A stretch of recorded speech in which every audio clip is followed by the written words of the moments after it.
do trabalho, que tem como tema intoxicação medicamentosa e reconhecimento das síndromes tóxicas na emergência, que tem como autores Ricelli, que sou eu, Sayonara, Letícia, Manuela, Marina e Ricardo.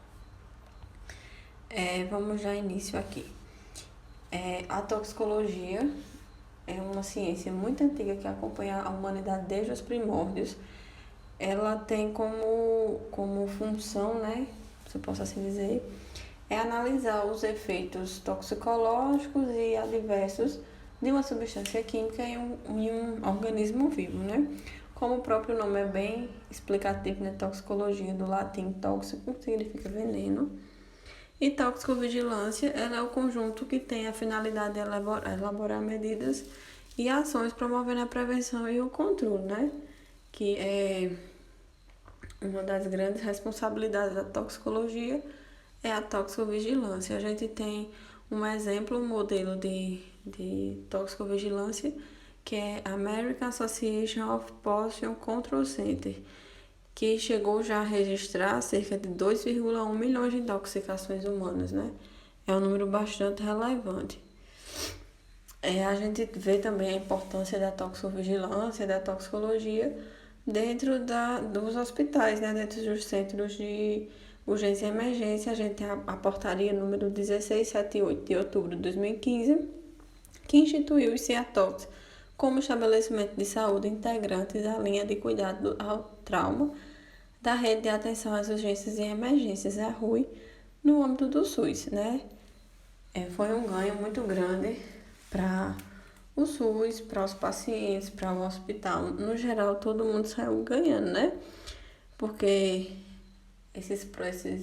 essa elaboração de normas, de protocolos, ajuda bastante o paciente como para o corpo integrante, né? As síndromes tóxicas, elas são de bastante valia e de responsabilidade, né, na hora da identificação da intoxicação, principalmente quando o paciente chega desacordado ou inconsciente.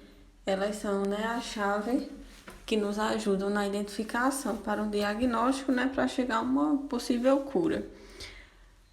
As síndromes nós temos a extrapiramidal, a sedativa hipnótica, a colinética, a anticolinética, a serotoninética e a simpatomimética. Entrando na metodologia, o nosso local de pesquisa foi o CIATOX Campina Grande, que está localizado no Hospital de Trauma. O tipo do nosso estudo foi um estudo transversal e descritivo com abordagem quantitativa e qualitativa. As variáveis relativas ao paciente foram gênero, masculino e feminino, escolaridade e idade.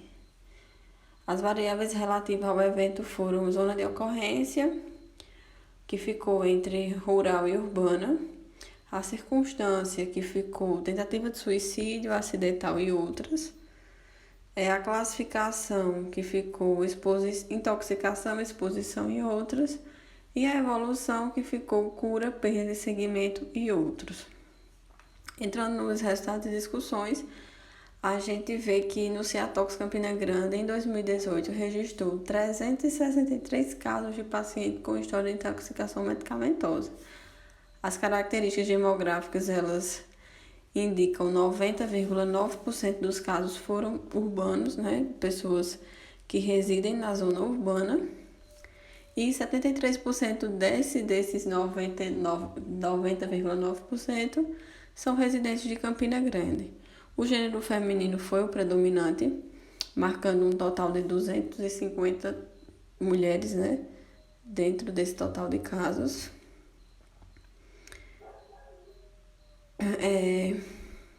A faixa etária ficou a partir dos 30 anos, né, a faixa etária mais significativa, dando um total de 135 casos, e a circunstância tentativa de suicídio, ela foi a prevalente, dando um total de 280 casos. É um número bastante preocupante, né?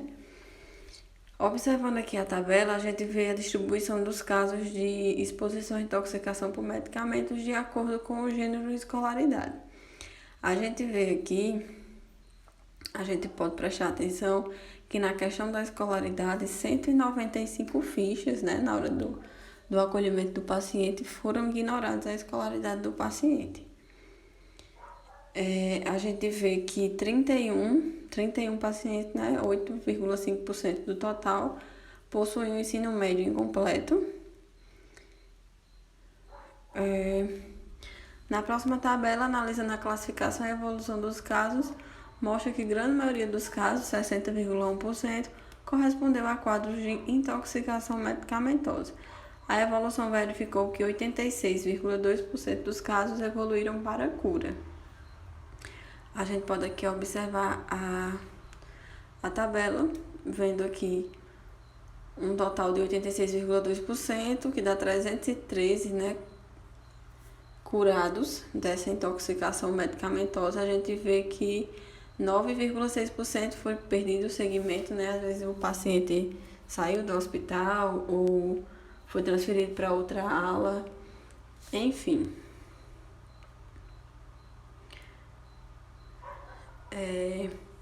Os grupos de medicamentos de maior predomínio nas intoxicações e exposição de medicamentos, classificados de acordo com a ATC, foram os psicoléticos em 0,5 e os antiepiléticos em 0,3.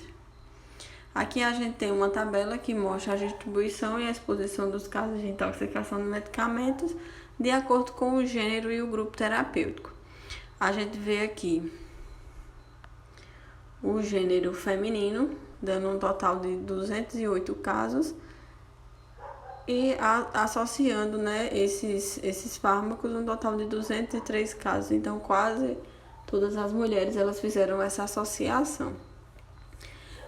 O único medicamento e o maior número de casos, a gente vê os benzodiazepínicos aí predominando. A gente vê o clonazepam com 40,6% dos casos foram usados o clonazepam, o diazepam com 24,5% dos casos e o alprazolam com 4,1% dos casos. Então, são números bastante consideráveis, né? E de apenas uma classe. Aqui a gente vê a tabela. Aqui a gente vê o número, né? E temos essa aqui, ó. Clonazepam, diazepam e alprazolam, 3 benzodiazepínicos. A gente tem o dipirona, que é um wine, tem o aldolgardenal e a fluoxetina. A gente, analisando essa tabela, a gente vê que grande maioria dos medicamentos são todos tarjados, né? São todos medicamentos vendidos com retenção de receita, ou seja, não é um medicamento de fácil acesso. A compra desse medicamento ela já é um pouco dificultada. E mesmo com isso, a gente vê um número bastante relevante, né, de interações e de tentativas de suicídio com medicamentos que não são de fácil acesso comparado com o dipirona, que é um MIP, né? A gente encontra ele com a disponibilidade muito fácil em farmácias, né? Então, é um dado bastante preocupante. A gente vê que o reconhecimento das síndromes tóxicas, elas se tornam extremamente importantes, né? Nesse caso dos benzodiazepínicos, a síndrome é hipnótico-sedativa, que as características dessa síndrome são a hipotermia, bradicardia, bradipneia, pupilas mióticas, depressão respiratória e depressão do sistema nervoso central. Quando o paciente ele chega com essas características, a gente já leva a síndrome hipnótico-sedativa e já vê que foi uma intoxicação causada por benzodiazepínicos, né? O que já ajuda bastante no diagnóstico do caso. Concluindo, a gente vê que as intoxicações elas tiveram um número urbano, o gênero predominante foi o feminino, a faixa etária foi de 30 anos, a escolaridade foi o ensino médio incompleto e a circunstância foi tentativa de suicídio e os benzodiazepínicos foi a classe predominante. Levando em consideração essas políticas públicas, a gente tem em vigência a PNM, que é a Política Nacional de Medicamentos e Assistência Farmacêutica. A gente tem o Setembro Amarelo, aí ajudando na prevenção, né, com ações estratégicas para a vigilância e prevenção do suicídio. E na assistência a gente tem a Portaria 1678 de outubro, que são as implantações do Ciatox nas RUs, né, do SUS. A gente vê que é importantíssima a implementação. Hoje a gente já tem esse grande ganho da implementação da farmácia clínica no SUS, mas a gente ainda vê essa necessidade maior com a prescrição, dispensação e utilização sendo assistida, né, pelo farmacêutico. Os agravos são a saúde pública, contínua atualização e padronização dos protocolos. Sendo assim, a intervenção do farmacêutico ela se torna primordial para essa prevenção das intoxicações medicamentosas.